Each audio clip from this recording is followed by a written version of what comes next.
검찰의 이른바 조국 수사는 조국 법무부 장관이 후보자 신분으로 국회 인사청문회를 앞둔 시점에 본격적으로 시작됐고 장관에 취임한 이후에도 수사 강도가 약화되지 않고 있습니다. 검찰이 살아있는 권력을 겨누고 있다는 평가가 이번 수사에 대한 지지 여부와 무관하게 나오고 있습니다. 오늘 덕국에서는 과거에는 어떤 사례가 있었는지, 과거 사례와 이번 조국 수사는 어떤 공통점과 차이점이 있는지 비교해보겠습니다. 김영삼 대통령은 정권 말기에 검찰이 살아있는 권력을 겨냥했습니다. 한부철강 부도로 5조 7천억 원 규모의 부실 대출 문제가 불거지자 검찰이 수사에 착수했고 정태수 회장이 이런 천문학적인 금액을 대출받는 과정에서 정계와의 유착이 있었다는 사실을 밝혀냈습니다. 특혜 대출에 영향력을 행사하고 수십억 원을 챙긴 혐의로 대통령의 차남이 구속돼 결국 징역 2년을 선고받았습니다. 이 사건 이후 기업들의 연쇄 부도 사태가 일어나며 한국이 IMF 관리 체제에 들어가는 외환 위기를 맞았고 당시 여당이던 신한국당은 대선에서 패배했습니다. 국민의 정부 김대중 정부도 집권 말기에 대통령 아들이 구속되는 상황을 맞이했습니다. 대선 전국이 달아오르던 시점, 잇따라 권력형 게이트가 터졌습니다. 2002년 5월 이른바 최규선 게이트는 체육복표 사업을 둘러싼 로비 의혹 사건이었습니다. 김대중 정부 인수위 시절 대통령 당서자 보좌역을 맡았던 최규선 썬코업 회장이 대통령 셋째 아들에게 타이거풀스 주식을 제공했고 타이거풀스가 사업자로 선정된 사건입니다.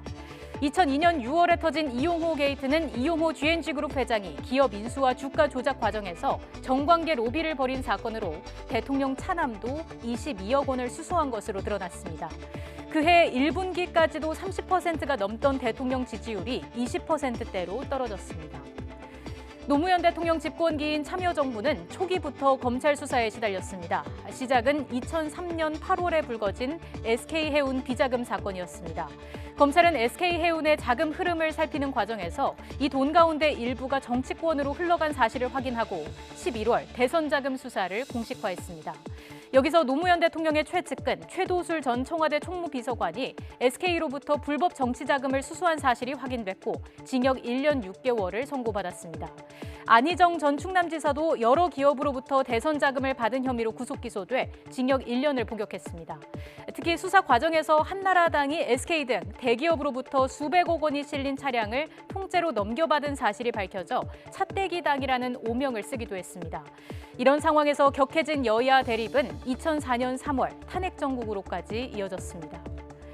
이명박 대통령은 정권 말기 친형을 비롯해 최측근 권력자들이 줄줄이 구속되는 일을 겪었습니다. 2012년 5월 파이시티 인허가 로비 의혹 사건으로 방통대군으로 불리던 최시중 전 방송통신위원장과 이른바 왕차관 박영준 전 지식경제부 차관이 구속됐습니다. 그해 7월에는 저축은행 등에서 불법 자금을 받은 혐의로 대통령 친형인 이상득 전 국회 부의장까지 구속되기에 이릅니다. 이후 이명박 대통령 지지율도 20%대 초반대로 추락하면서 국정 운영 동력을 사실상 상실했습니다. 박근혜 정부는 대선 때부터 의혹이 제기된 국정원 댓글 사건으로 임기 내내 곤욕을 치렀습니다.